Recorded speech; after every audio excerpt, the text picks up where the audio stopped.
Se recomienda discreción al espectador. El contenido de este video es exclusivamente con fines educativos, de análisis público y entretenimiento. Lo que está por escucharse ha sido recopilado de diversas fuentes abiertas y no busca emitir juicios, sino invitar a la reflexión sobre los hechos que están dando la vuelta al mundo. Última hora. El silencio que por años cubrió los pasillos más oscuros de la industria ha comenzado a romperse. En el día 23 del juicio federal que tiene a Sean Diddy Combs en el centro de una tormenta legal, el legendario rapero y actor Ice Cube ha tomado el estrado con una serenidad que contrastaba radicalmente con la tensión que se respiraba en la sala. Lo que dijo no solo dejó en shock al jurado, sino que obligó a los propios reporteros a verificar 2 veces sus grabadoras. La verdad, al parecer, había comenzado a salir a la luz. Y nadie estaba listo para lo que venía.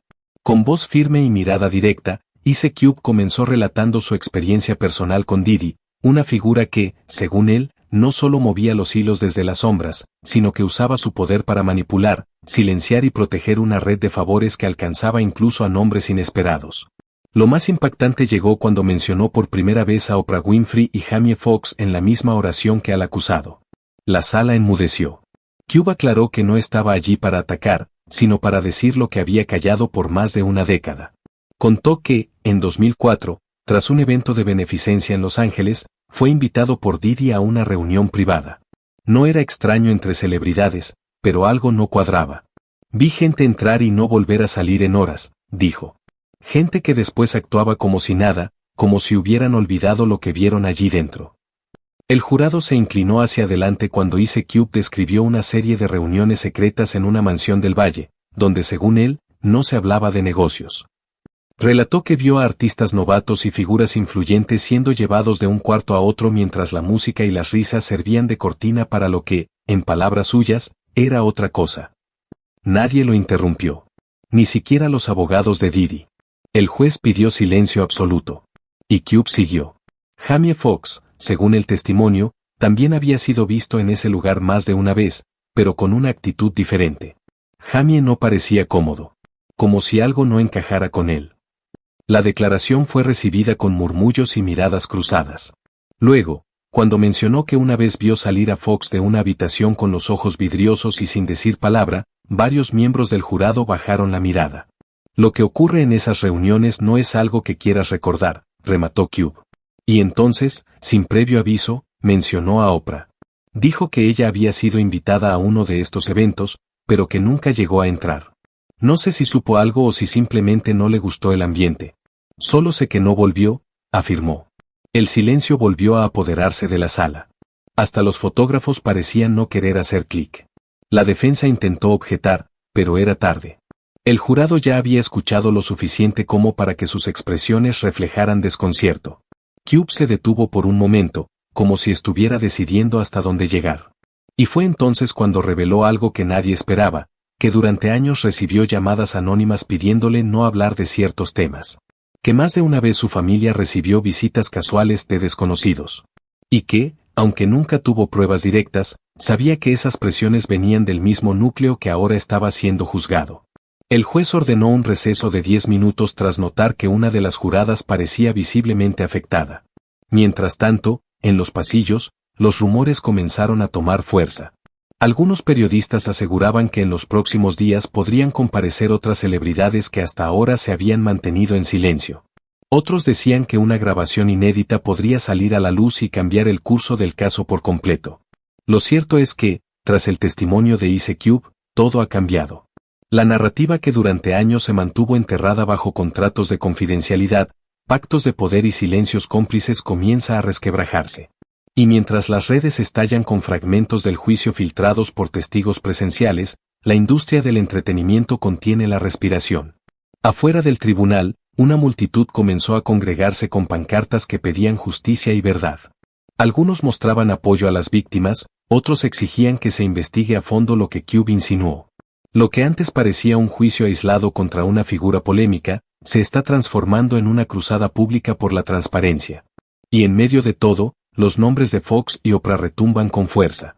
Según fuentes internas, Jamie Foxx habría expresado en privado su deseo de hablar. Pero aún no se ha confirmado si testificará. Mientras tanto, Oprah ha optado por el silencio absoluto. Ni comunicados ni apariciones públicas desde que el juicio tomó este nuevo giro. Los medios no han dejado de intentar contactarla, pero la respuesta ha sido un muro de silencio. Y mientras los días avanzan, más figuras comienzan a aparecer en las listas de testigos potenciales. Algunos nombres sorprenden, otros no tanto. Lo que todos tienen en común es que alguna vez estuvieron cerca de Diddy. Y ahora podrían tener mucho que decir. El segundo bloque continúa con estas revelaciones y cómo el ambiente dentro y fuera de la corte se transforma a medida que la verdad amenaza con salir por completo a la luz. El aire dentro del tribunal ya no era el mismo. Lo que en un principio se percibía como un juicio más contra una figura del entretenimiento, ahora se sentía como el preludio de una exposición sin precedentes.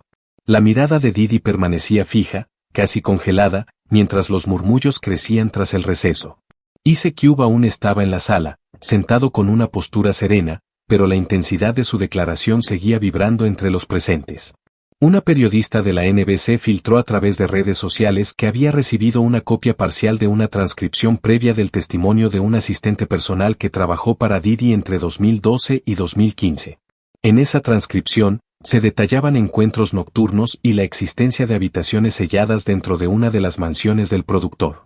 Pero lo más escalofriante era la mención de lo que se conocía internamente como el pasillo sin retorno, un ala entera de la propiedad donde, según el testimonio, las cámaras eran desconectadas y solo ingresaban ciertos invitados con acompañamiento.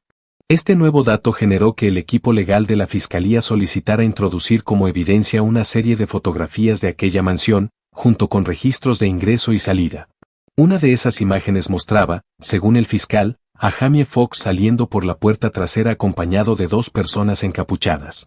Aunque la imagen era borrosa, su autenticidad estaba siendo evaluada. El fiscal no perdió tiempo y, sin dar tregua, llamó a un nuevo testigo, un antiguo guardia de seguridad contratado durante una serie de fiestas privadas organizadas por Diddy. Su testimonio fue directo. Vi muchas cosas, pero no estaba autorizado a hablar. Teníamos que entregar nuestros teléfonos al llegar, y firmar acuerdos de confidencialidad que incluían hasta a nuestros familiares. La sala volvió a enmudecer cuando agregó, una vez vi salir a alguien gritando.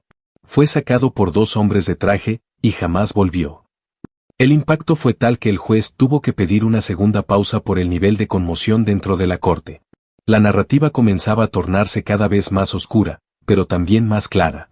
Diddy no estaba siendo juzgado solo por sus actos individuales, sino por lo que parecía ser un entramado profundo de influencias, encubrimientos y poder. Mientras tanto, en redes sociales, las etiquetas almohadilla Oprah Knows y almohadilla Fox Testify se volvieron tendencia mundial. Los seguidores de ambos artistas comenzaron a exigir respuestas. Algunos defendían su silencio, afirmando que tal vez fueron víctimas también. Otros no podían creer que figuras tan respetadas estuvieran vinculadas siquiera de forma tangencial a lo que estaba ocurriendo. Y fue en medio de ese caos digital que alguien inesperado rompió el silencio, Tyrese Gibson. El actor y cantante publicó en Instagram un video donde, entre lágrimas, afirmaba que había estado en una de esas fiestas y que había visto cosas que me quitaron el sueño durante años. No dio detalles, pero sus palabras fueron suficientes para sacudir el caso aún más. No todos teníamos el poder para decir que no. Algunos solo queríamos sobrevivir en la industria, dijo. Dentro del tribunal, el equipo legal de Diddy comenzaba a mostrar señales de desgaste. Las objeciones se volvían menos frecuentes y los rostros de sus abogados eran cada vez más tensos. Uno de ellos incluso solicitó una reunión privada con el juez para discutir la naturaleza emocional del testimonio de los testigos, insinuando que podría estar sesgando al jurado. Pero la fiscalía no se detuvo. Llamaron a declarar a una exasistente de producción de Bad Boy Records. Su voz temblaba al principio, pero pronto tomó fuerza. Yo llevé invitaciones. Yo vi las listas. Yo imprimí los nombres. Sé quién estuvo allí y quién no. Y entre esos nombres, según su declaración, figuraban no solo actores y músicos, sino empresarios, políticos, e incluso un exalto funcionario de una agencia federal. El ambiente en la corte se volvió casi irrespirable. Las cámaras afuera del edificio captaban en tiempo real cómo la multitud crecía. Las estaciones de televisión interrumpían su programación regular para actualizar cada giro del caso. Los noticieros del mundo entero ya hablaban del juicio como el evento que podría desmoronar el show business tal como lo conocemos. Y aún quedaban muchas voces por escuchar. El fiscal anunció que buscaría obligar legalmente a Jamie Foxx a testificar. Alegaba que su silencio era inaceptable si se trataba de una potencial víctima o testigo clave. También se rumoreaba que Oprah estaba siendo investigada por haber financiado discretamente uno de los eventos benéficos donde coincidieron muchas de las figuras implicadas. Pero mientras todo eso ocurría, el rostro de Diddy seguía siendo una incógnita. Impasible. Como si supiera que incluso en medio del caos, algo o alguien aún lo protegía. No era la mirada de un hombre derrotado, sino de alguien que había aprendido a navegar las sombras durante años.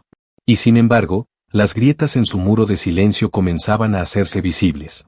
El fiscal cerró el segundo día de audiencias con una frase que estremeció la sala: no estamos hablando de rumores. Estamos hablando de estructuras. De sistemas que operaron en las sombras durante décadas. Hoy no juzgamos solo a un hombre. Estamos encendiendo la luz en una habitación que llevaba demasiado tiempo a oscuras. Y con esa última frase, la sesión se dio por terminada. Pero nadie en la sala se movió de inmediato. Era como si todos supieran que lo peor aún no había sido revelado.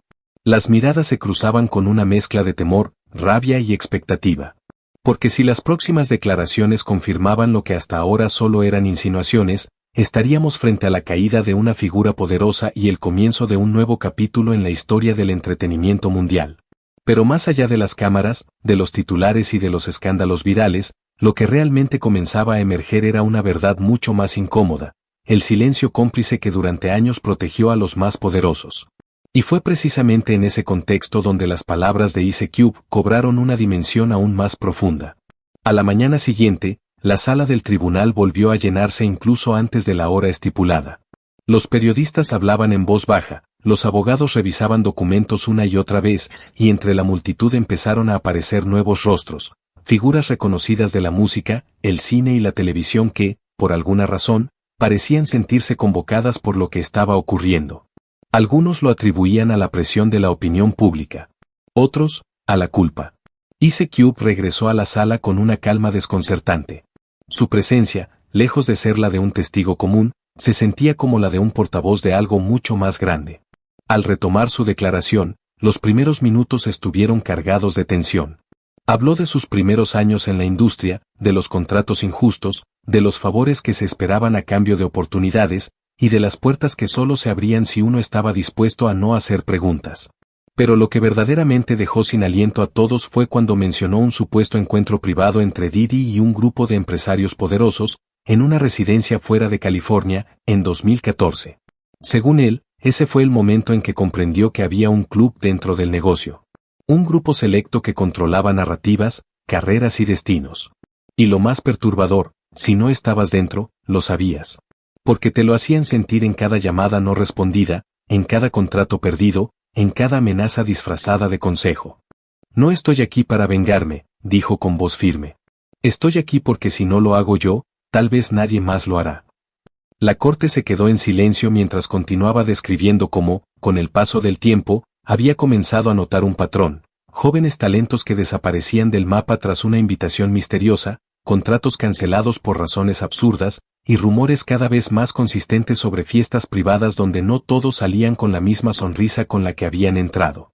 Cuando el fiscal le preguntó si podía mencionar nombres, Ice Cube respiró hondo y bajó la mirada. Algunos aún están dentro. Otros están muertos, respondió.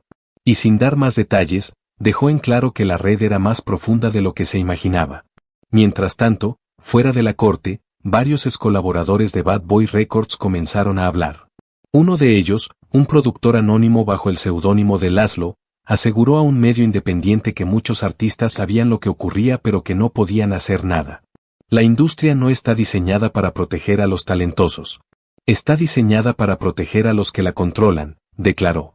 Y fue en ese ambiente de revelaciones donde apareció una bomba más, una grabación filtrada donde, supuestamente, se escuchaba una llamada entre Diddy y un ejecutivo musical, en la que hablaban de guardar la calma y mantener a Oprah fuera de escena hasta que pase la tormenta. Aunque la autenticidad del audio estaba siendo evaluada, su impacto fue inmediato. Las redes estallaron. Las teorías se multiplicaron. En paralelo, se supo que Jamie Foxx había sido internado en una clínica fuera del país días antes del inicio del juicio, oficialmente por motivos de salud. Pero los rumores apuntaban a que habría recibido presiones para evitar su testimonio. Algunas fuentes hablaban de amenazas veladas. Otras, de ofertas millonarias para mantener el silencio. La opinión pública comenzó a dividirse. Mientras algunos pedían justicia sin importar el nombre ni la fama, otros cuestionaban si no se estaba construyendo una narrativa que fácilmente podía arrasar con inocentes. Pero el jurado no tenía tiempo para especular. Cada declaración, cada evidencia, cada gesto contaba. Y fue justo cuando parecía que la tensión no podía crecer más, que un nuevo testigo pidió declarar bajo protección. Una mujer, con el rostro oculto y la voz distorsionada, aseguró haber trabajado como organizadora de eventos para Diddy durante 4 años. Su relato fue perturbador. Todo estaba planeado al milímetro. Desde quién llegaba, hasta quién no debía cruzarse con quién. Había protocolos, listas negras, y habitaciones que jamás se limpiaban sin supervisión. Mencionó una vez en que encontró restos de lo que parecía ser sangre en uno de los pasillos traseros de la casa de Miami. Cuando preguntó, le dijeron que era vino derramado durante una cena temática. Pero cuando insistió, fue despedida esa misma noche. Su contrato incluía una cláusula que la obligaba a no hablar del incidente. Hasta ahora, la corte estaba en vilo. Cada nueva pieza del rompecabezas apuntaba a una maquinaria perfectamente diseñada para encubrir, manipular y eliminar cualquier amenaza. Y lo más escalofriante era que, hasta el momento, ni un solo testimonio había sido desmentido con pruebas sólidas. Todo se acumulaba como una ola imparable. La jueza, visiblemente afectada, pidió una pausa prolongada para evaluar el estado emocional de los presentes. Muchos en el público tenían lágrimas en los ojos. Otros, el ceño fruncido de la rabia. Y en el centro de todo, Diddy. Aún impávido. Aún sin pronunciar una sola palabra. Lo que nadie sabía en ese momento era que una nueva evidencia estaba a punto de irrumpir en la escena y sacudir el caso en su núcleo más sensible. Una memoria USB entregada de forma anónima al equipo de la fiscalía. Sin etiquetas, sin remitente. Solo un pequeño dispositivo dentro de un sobresellado con la palabra justicia escrita a mano. Nadie sabía con certeza quién lo había enviado, pero el contenido que albergaba cambiaría el curso de todo el proceso. Al reproducir el video frente a la jueza y los abogados, lo primero que se vio fue una fiesta en una mansión, con luces tenues, música ambiental y figuras conocidas caminando por el salón. Pero lo que realmente impactó fue lo que ocurrió en los minutos siguientes. En una de las tomas, se veía a Diddy hablando con una mujer que luego fue identificada como una artista desaparecida desde hace 5 años. Su nombre había sido olvidado por muchos, pero ahí estaba, viva, sonriendo, acompañada de rostros que jamás se imaginaron en ese contexto. La grabación también mostraba momentos oscuros, empujones, puertas cerrándose con fuerza, gritos lejanos. Y aunque no todo era claro, las imágenes eran lo suficientemente perturbadoras como para generar un silencio sepulcral en la sala. Algunos miembros del jurado desviaron la mirada. Otros se aferraron a sus libretas como si fueran un escudo. Pero lo más impactante llegó al final del video. Una conversación grabada, con fecha de 2 años atrás, donde se escuchaba claramente a una voz masculina diciendo, si Ice Cube abre la boca, enterramos su carrera en 24 horas. Y luego, otra voz, más aguda, respondió, a menos que Oprah se ponga del lado correcto. El silencio posterior fue más elocuente que cualquier grito. La fiscalía pidió de inmediato protección para nuevos testigos. La defensa, por primera vez, no tuvo argumentos. Ni siquiera se atrevieron a pedir que se considerara falsa la grabación. Fue un golpe directo, sin espacio para la negación. Y desde ese instante, todo comenzó a moverse más rápido. Los medios internacionales, que hasta entonces trataban el caso con cautela, empezaron a cubrir cada detalle con titulares más agresivos. Hollywood bajo asedio, el ocaso de los intocables, Ice Cube y la verdad que nadie quiso escuchar. Las redes sociales ardían. Miles de usuarios exigían justicia, otros pedían cautela. Pero todos, sin excepción, estaban atentos. En paralelo, varias celebridades comenzaron a borrar publicaciones antiguas relacionadas con Diddy. Algunos eliminaron fotos, otros comunicados. Incluso cuentas oficiales de marcas rompieron contratos publicitarios y patrocinios. Fue como si el sistema comenzara a desmoronarse desde adentro, como si por primera vez alguien hubiera encendido la luz en una habitación que llevaba décadas en penumbra. Jamie Foxx, a pesar de no presentarse aún en la corte, publicó un mensaje en su cuenta oficial que solo decía, el tiempo siempre revela lo que la fama esconde. Fue suficiente para que millones de seguidores interpretaran su postura como un respaldo directo al testimonio de Ice Cube. Incluso Oprah, hasta entonces silenciosa, emitió un comunicado breve: la verdad merece ser escuchada. Estoy dispuesta a cooperar si se requiere. Ese día, la jueza pidió un receso especial para evaluar nuevas medidas de seguridad. Varios testigos habían recibido amenazas. Incluso el personal del tribunal confesó sentirse observado. Algunos guardias reportaron autos estacionados durante horas fuera del edificio sin placas visibles. El ambiente era denso, cargado, como si algo más se avecinara. Y llegó. Una nueva testigo, identificada como exasistente personal de un conocido ejecutivo de la industria, pidió declarar bajo identidad protegida. Lo que contó dejó helados a todos. Habló de una supuesta red de festividades privadas en las que se pactaban favores, contratos y lealtades con base en sumisiones, chantajes y grabaciones secretas. Dijo haber presenciado cómo artistas jóvenes eran obligados a participar en dinámicas que luego eran grabadas sin su consentimiento. Videos que, según ella, se usaban luego para asegurarse de que nadie hablara o intentara salirse del circuito. No mencionó nombres, pero aseguró que en muchas de esas reuniones estaban figuras de la talla de Diddy, Clive Davis y varios ejecutivos de medios. Cuando el fiscal le preguntó por qué había esperado tanto tiempo, su respuesta fue dolorosa y simple: porque nadie me habría creído. Y porque tenía miedo de desaparecer. En ese momento, algo cambió en la sala. Ya no era solo un juicio. Era una especie de purga.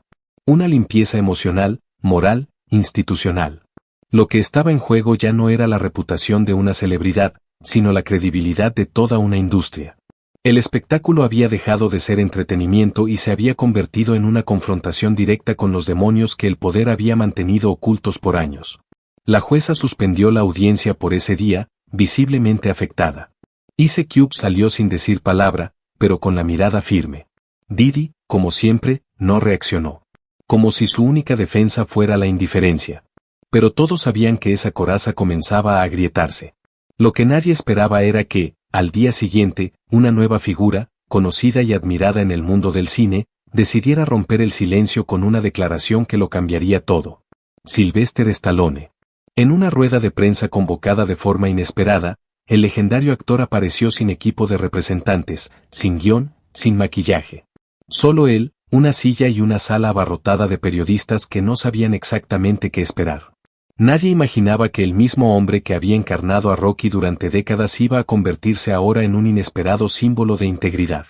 Respiró hondo, miró al frente y dijo: yo estuve ahí. Vi cosas. Callé por miedo. Pero ya es suficiente. Lo que siguió fue una cascada de verdades, recuerdos y confesiones que dejaron a todos sin palabras. Stallone relató cómo había sido testigo de pactos silenciosos entre productores, sellos discográficos y artistas, cómo las carreras se negociaban no por talento, sino por sumisión y conveniencia.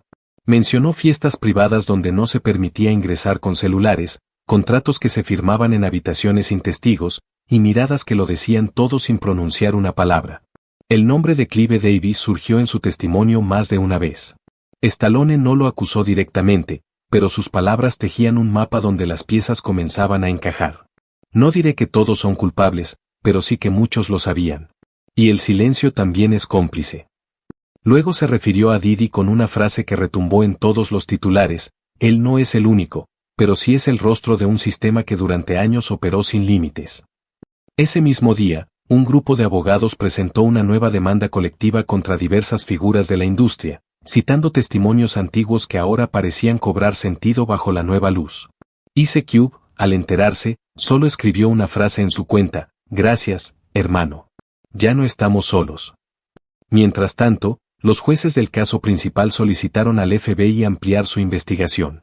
No era ya un simple juicio de celebridades. Estaban hablando de una estructura compleja de manipulación, silencio y poder. La atención internacional aumentó. En redes, la tendencia a almohadilla que hable Hollywood alcanzó niveles récord. Miles de usuarios compartían experiencias, sospechas y vivencias relacionadas con figuras del entretenimiento. Pero el golpe final a la estructura llegó de una fuente aún más inesperada, una exdirectiva de una de las mayores plataformas de streaming del mundo, quien, tras ver las declaraciones de Stallone y Ice Cube, decidió entregar documentos confidenciales a la corte. Entre ellos, registros de correos, acuerdos y conversaciones que mostraban cómo ciertos contenidos eran manipulados para beneficiar a artistas protegidos por estas redes de poder. Los documentos también revelaban presiones internas para silenciar escándalos antes de que salieran a la luz, y campañas enteras de difamación contra quienes se atrevían a hablar. No eran teorías. Eran pruebas concretas de cómo se protegía a los intocables a costa de la dignidad y la verdad de muchos otros. En la corte, el ambiente era completamente distinto. Los rostros ya no eran de incredulidad, sino de tensión absoluta.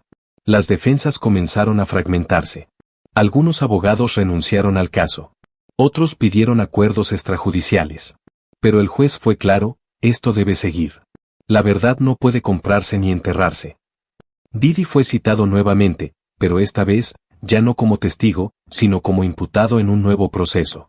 Su equipo legal intentó detener la marea, alegando que todo formaba parte de una campaña de desprestigio. Sin embargo, el peso de los testimonios, las pruebas y la opinión pública hacía que cada palabra defensiva sonara vacía. En medio de este torbellino, Jamie Foxx finalmente decidió asistir a la corte. Acompañado de su hermana y su equipo legal, caminó con paso firme. Su entrada fue recibida con respeto. Al tomar la palabra, confesó que había sido advertido más de una vez sobre las consecuencias de hablar, que había visto carreras destrozadas por menos, pero que ya no podía seguir guardando silencio. Contó cómo él mismo fue abordado, invitado a reuniones que nunca parecían del todo profesionales, cómo le ofrecieron proyectos multimillonarios y simplemente jugaba el juego. Habló de amenazas veladas, de amistades rotas por intentar mantener su integridad, y del dolor de ver cómo tantos talentos desaparecían por no someterse. Jamie terminó su declaración mirando directo a los miembros del jurado: no vengo aquí a vengarme. Vengo a recuperar mi voz. Y a asegurarme de que las nuevas generaciones de artistas no tengan que elegir entre su alma y su carrera. El silencio en la sala fue total. Hasta el juez se quedó sin palabras por unos segundos antes de levantar la sesión. Afuera, una multitud se había congregado. No era una protesta, no era un circo. Era una vigilia. Personas comunes sosteniendo velas, carteles con frases como "la verdad importa y ya es hora". Esa noche, los noticieros en todos los continentes abrieron con la misma historia. No importaba si era en español, inglés, francés o árabe. El mundo entero estaba mirando. Lo que alguna vez fue un secreto a voces se había convertido en un clamor colectivo. Y aunque el juicio aún no había terminado, algo ya había cambiado para siempre. Porque al final, más allá de los nombres famosos, de los escándalos, de las portadas y los juicios, lo que realmente estaba en juego era el derecho de cada persona a vivir sin miedo, a hablar con libertad, y a creer que la verdad, por más enterrada que esté, siempre encuentra la forma de salir a la luz.